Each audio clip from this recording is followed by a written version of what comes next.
Hello, and welcome to the Dialogue on Dialogue podcast. In 1956, Earl Nightingale recorded The Strangest Secret, launching a new era in self-improvement. Over his lifetime, he created thousands of radio and audio programs exploring success, purpose, and meaning.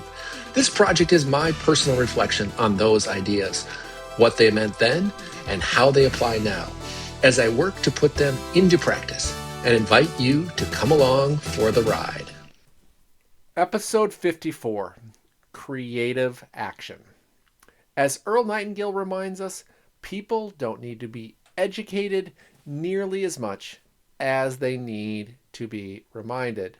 This series is about remembering the truths we probably already know and learning how to live them. This week's episode is brought to you by Kevin's Emotional Trauma Outreach, or Keto Support Network. Hello. I'm here today to talk to you about something very serious. Your health and your well-being. You've been told that you need to exercise, eat a healthy diet, maybe even explore a vegan lifestyle. And here's the truly frightening part of this all too common prescription for health and longevity. You did it. You are the one infinitesimal percentage of people who actually followed the advice. You exercise regularly. You avoid drugs and alcohol. You maintain a healthy weight.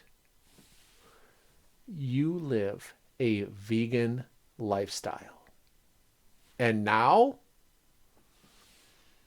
you're paying the price for it. Because your old college roommates, they remember you as the guy who used to pass out with a bottle of Tanqueray in one hand and a bucket of Kentucky Fried Chicken in the other.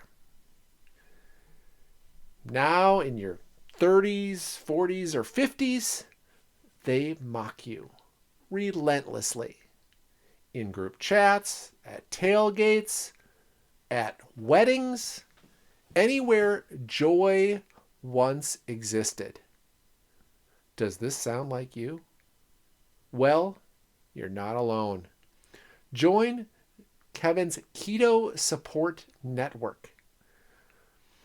During counseling and group sessions, Kevin and his team of buff bros will listen to all of the deeply hurtful things your friends have said. He'll offer guidance, support, the best tofurkey sausage options, and near beer recommendations for when you're inevitably invited to show up for the tailgate. He'll even coach you on what to say when the mocking begins. Phrases like, vegan or not, I'm ready to rock. Powerful. Grounding. Deeply ineffective, but empowering. And while your friends may continue down the path of fried foods and poor decisions, and very possibly pass away in their early 60s from heart disease or cirrhosis of the liver, you, my friend, will have decades more to process the trauma of what they said about you. Call Kevin today.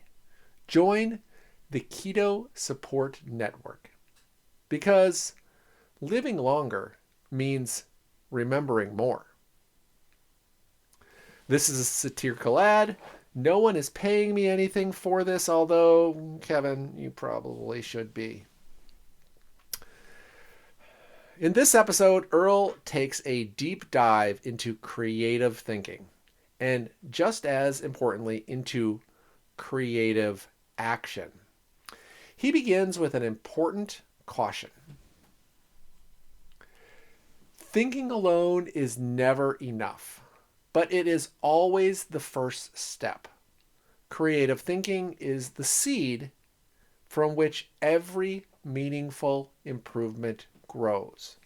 Earl encourages us to live in a constant state of awareness, looking at our environment, our work, our routines, and asking, how could this be better? He offers a vivid metaphor. Hang your idea on a hook and walk all around it. Look at it from every angle, examine it upside down, inside out, and from here, perspectives you normally would ignore. New insights almost always emerge when you slow down and really study the problem. And above all, don't be afraid to break from the crowd. Earl reminds us that most new ideas are rejected when they're first introduced. Resistance is not a sign that an idea is wrong. It's often just a sign that something is unfamiliar. To drive this home, Earl shares the story of Walt Disney. When Walt Disney had a new idea, something creative, he would deliberately ask 10 people what they thought of it. If all 10 explained why it couldn't be done or why it shouldn't be done, that was his signal to begin working on it immediately. Why? Because groundbreaking ideas rarely receive approval. They threaten the comfort of what is familiar. Disney understood that consensus can be the enemy of creativity. Of course, not every idea should be acted on. Earl emphasizes the importance of evaluation before execution. He offers a practical 4-part test to judge if an idea is worth pursuing. First, effectiveness. If implemented, how likely is this idea to produce the desired results? Second, facility. How easy or difficult will it be to carry out? 3, time. How long will it take? Time spent on one project or idea means time is not spent elsewhere. And fourth, finally, cost. What will it require financially? And does it offer a reasonable return on that investment? This framework helps separate inspired ideas from impractical ones and protects us from chasing novelty instead of progress. Earl then delivers a reminder that cuts deep. Excellence is not an act. It is a habit. Doing something well once doesn't count for much. Excellence requires showing up every day with the same commitment to quality and improvement. He warns against clinging to how things were done or are done today. People and organizations that fail to grow and prepare for change are often blindsided when change inevitably happens. In the final section, Earl turns to creative persuasion. Every sale of a product, a service, or even an idea begins with the imagination. The key to persuasion isn't pressure, it's understanding.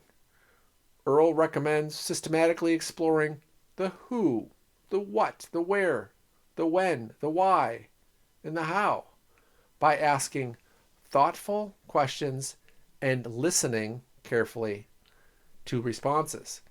We uncover the real problem beneath the surface. Only then can we create solutions that are truly meant to serve everyone involved. To fuel the ideation process, Earl offers a simple but powerful method. Think positively. Expect that a solution will emerge. Write down every idea. No filtering through that first pass. Next, generate quantity. Stretching for more ideas forces deeper creativity. And finally, combine and refine. Improve, merge, and evolve your best thoughts. Once you have a strong candidate, return to the four-part test: effectiveness, ease, time, and cost to decide whether to act. Earl reminds us that this process works just as well for personal problems as it does for business challenges. Episode 54 reinforces a crucial truth. Creative thinking opens the door, but creative action walks through it. The people who change their lives and their world are not just idea generators, they are evaluators, refiners, and doers. Think boldly, question deeply, and then act wisely. Deliberately act as well and consistently. Until next time, remember, the answers are older than we are and just as relevant today.